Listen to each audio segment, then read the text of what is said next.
Good morning. As I get back to this project, which is dependent on how much other work that pays allows me to do it, I'll be trying to do more of these in the morning. But remember, Ear on the White House is the radio news debrief business that I started, and that's why it's called Ear on the White House, even though I'm doing these videos now in the mornings. To the matter at hand, to butcher Shakespeare, what a tangled web we weave when first in Donald Trump we do believe.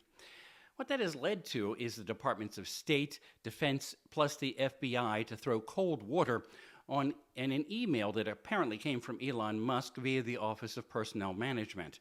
He told workers to list 5 bullets of what they'd done in the past week.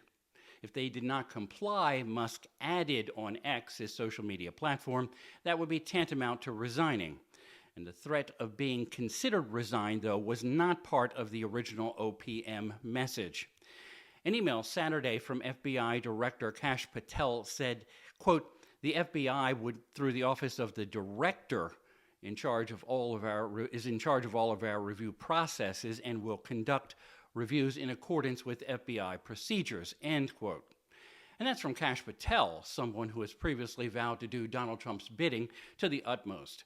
Of course, for the State Department, Secretary Marco Rubio is bound to have some concerns about Musk's outreach and think hard about Pentagon Secretary Pete Hegseth pushing back.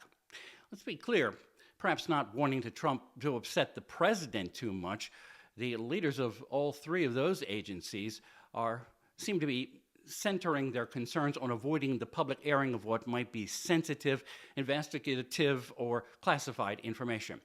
Unofficially, as of last night, there are reports the Director of National Intelligence, that's Tulsi Gabbard, as well as the Department of Justice with Pam Bondi and the Department of Health and Human Services, Robert Kennedy Jr., have told some of their workers, at least, to not answer Musk's demand.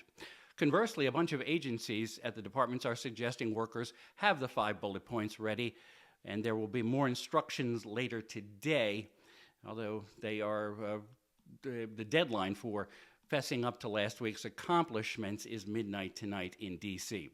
Only a couple Republicans on Sunday were willing to push back. Senator John Curtis of Utah was on Face the Nation with minimal criticism of Trump and Musk and DOJ. Quote, if I can say one thing to Elon Musk, it's like, please put a dose of compassion in this. These are real people, end quote.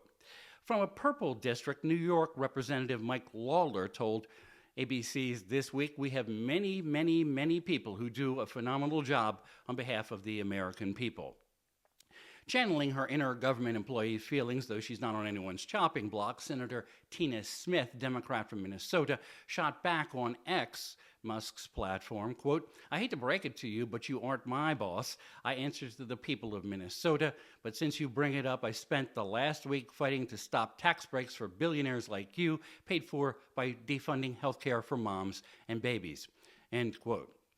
President Trump responded Sunday with Truth Social posting that used SpongeBob SquarePants memes that suggest federal workers do nothing but cry. President Trump dismissed Joint Chiefs of Staff Chairman C.Q. Brown over the weekend. Brown was no surprise since he was aligned with the bipartisan support for Ukraine. Speaking of which, President Volodymyr Zelensky has offered to resign if that will lead to an equitable peace agreement, but that doesn't seem to matter, as Trump's Middle East envoy, Steve Witkoff, also involved in the Ukraine talks, like Trump parroting Kremlin talking points that the war was not provoked by Russia. And on CNN, he couldn't name anything Putin would have to give as a concession in the talks. With Ear on the White House, I'm Bob Costantini.